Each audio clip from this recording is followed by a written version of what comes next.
Of writing a function in C language. Functions को C language में हम कैसे लिखते हैं, ठीक है। इसमें सबसे पहले क्या चीज़ होती है, जैसे हम लोग आज से पहले मेन फंक्शन लिखते आए हैं। ये देखें, जैसे आज से पहले मेन फंक्शन लिखते आए हैं, ये होती थी हमारे पास क्या थी, रिटर्न टाइप। ये फंक्शन का नेम था, ये ब्रैकेट्स लगती हैं फंक्शंस के आगे। उसके बाद फंक्शन की बॉडी स्टार्ट होती है कहाँ से, कर्ली ब्रैकेट्स से। ये आज से पहले जितने भी हम लोगों ने प्रोग्राम किए उसमें मेन फंक्शन लाजमी तौर पर मैंशन किया था, ठीक है। तो ये एक इम्पॉर्टेंट फंक्शन है किसके लिहाज से, सी लैंग्वेज के लिहाज से। इसके बगैर आपका प्रोग्राम नहीं एग्जीक्यूट होता, ठीक है। वो कंपाइल तो हो जाता है लेकिन रन नहीं करेगा। तो क्या होगा कि इसी तरह से फंक्शन को अगर जनरल फॉर्म में लिखा जाए तो क्या होता है, सबसे पहले वॉइड की जगह पे return type, void means return type है कोई, ठीक है। उसके बाद फंक्शन का नेम लिखते हैं।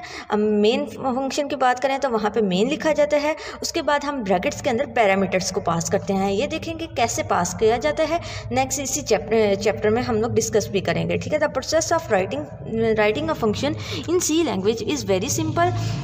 Function consist of to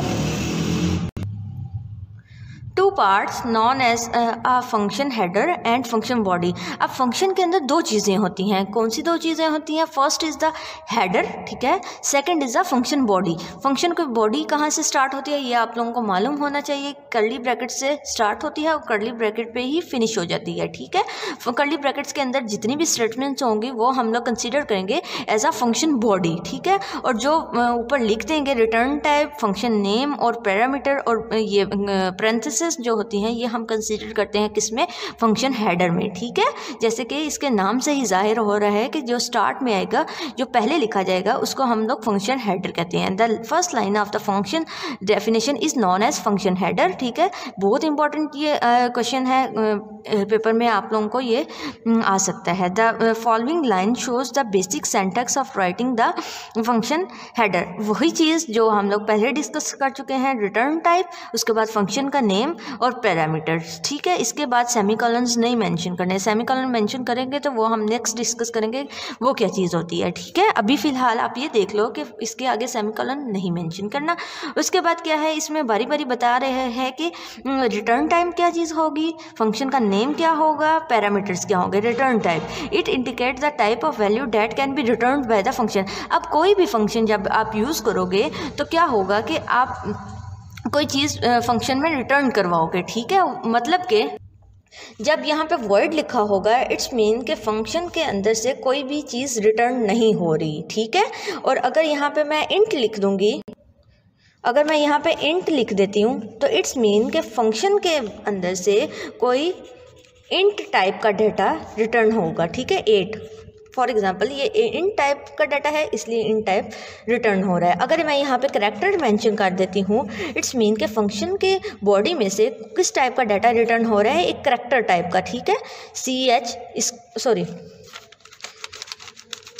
character ए, ठीक है, एक करैक्टर टाइप का डाटा रिटर्न हो रहा है। Same goes for string and up to so on. आपको मर्जी है आप यहाँ पे रिटर्न टाइप क्या लिखो। अगर सिंपली वर्ड लिख देते हो इट्स मीन कि आपके फंक्शन की बॉडी में से किसी भी टाइप का डाटा रिटर्न नहीं हो रहा, जैसे कि इससे पहले प्रोग्राम्स में हम करते आए हैं।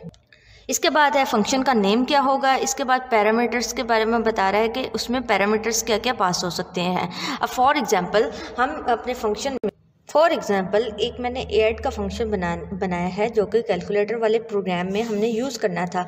तो क्या है कि यहाँ पे मैंने 2 पैरामीटर्स पास कर दिए हैं जो ब्रैकेट्स के अंदर पैरेंथेसिस के अंदर लिखे जाएंगे, जो भी वेरिएबल्स, ठीक है, कॉमा, और उनको हमेशा कॉमा सेपरेटेड लिखते हैं। एक वेरिएबल भी पास कर सकते हैं, 2 वेरिएबल्स मर्जी है कि आप जितने मर्जी पैरेंथेसिस में पैरामीटर्स को पास कर सको। ज़्यादातर हम लोग मैक्सिमम 5 तक पास करते हैं पैरेंथेसिस के अंदर वेरिएबल्स को। और क्या होता है कि अगर ऐड का फंक्शन लिखा है तो ऐड के अंदर 2 वैल्यूज़ आ रही हैं, ठीक है, फंक्शंस के अंदर, मेन फंक्शन के अंदर से। और क्या होगा कि एक इंटीजर टाइप का मैंने सम ले लिया है जिसमें 2 नंबर्स का सम स्टोर करवाऊंगी और रिटर्न करा दूंगी सम को, ठीक है। यहाँ पर रिटर्न टाइप क्या है, इंट है। इंट टाइप की रिटर्न टाइप है। पैरामीटर्स कितने हैं, 2 पैरामीटर्स हैं जो कि इंट टाइप के हैं, जिसमें से एक वैल्यू आ रही है ए के नाम से, दूसरी वैल्यू आ रही है बी के नाम से, और इन 2 वेरिएबल्स को मैं ऐड करके किस में सेव करवा रही हूँ, सम में, और रिटर्न भी सम कर रही हूँ। अब इसको मैं अगर फंक्शन में कॉल करती हूँ, फंक्शन में कॉल करने का मतलब है मेन प्रोग्राम में कॉल करती हूँ, तो कैसे कॉल करूँगी, ऐड, ठीक है, और उसके बाद 2 नंबर्स ऐड कर दूँगी इसमें, ठीक है। तो क्या होगा 2 + 2, ठीक है।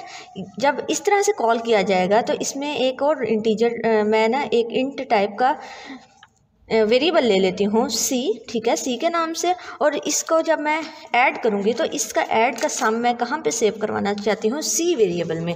जैसे ही ये फंक्शन को मैं कॉल करूँगी तो क्या होगा कि जो नीचे डिक्लेयर किया होगा या आपने अपने फंक्शन के स्टार्ट में डिक्लेयर किया होगा, तो ये फंक्शन कॉल हो जाएगा आपके कहाँ पे, मेन प्रोग्राम के अंदर। मेन प्रोग्राम में कॉल होगा तो जो भी आप इसमें वैल्यूज़ पास करोगे, ये वैल्यूज़ पास होकर कहाँ आएंगी, फंक्शंस के पैरामीटर्स के, एज अ फंक्शन के पैरामीटर पास होंगे, फंक्शंस के अंदर जाएंगे, फंक्शन के अंदर वो स्पेसिफिक ऑपरेशन परफॉर्म करेंगी।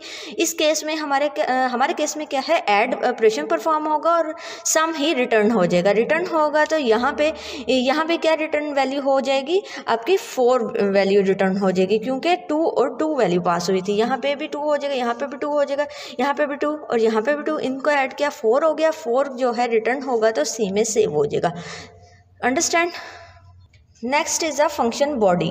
फंक्शन बॉडी क्या होगी, अब फंक्शन बॉडी क्या होती है, जो भी कर्ली ब्रैकेट्स के अंदर हम लोग लिखते हैं स्टेटमेंट्स, ठीक है, उनको हम क्या कहते हैं, फंक्शन बॉडी। जैसे कि ऐड फंक्शन के मैंने कर्ली ब्रैकेट्स यहाँ से लेके यहाँ तक लिखे हैं, इसमें 3 स्टेटमेंट्स हैं। अब ये 3 स्टेटमेंट्स क्या कहलाएंगी, फंक्शन की, ऐड फंक्शन की बॉडी कहलाएंगी, ठीक हो गया। तो next question is function, what is function declaration, ठीक है। फंक्शन प्रोटोटाइप भी कहते हैं फंक्शन डिक्लेरेशन को, फंक्शन सिग्नेचर भी कहा जाता है।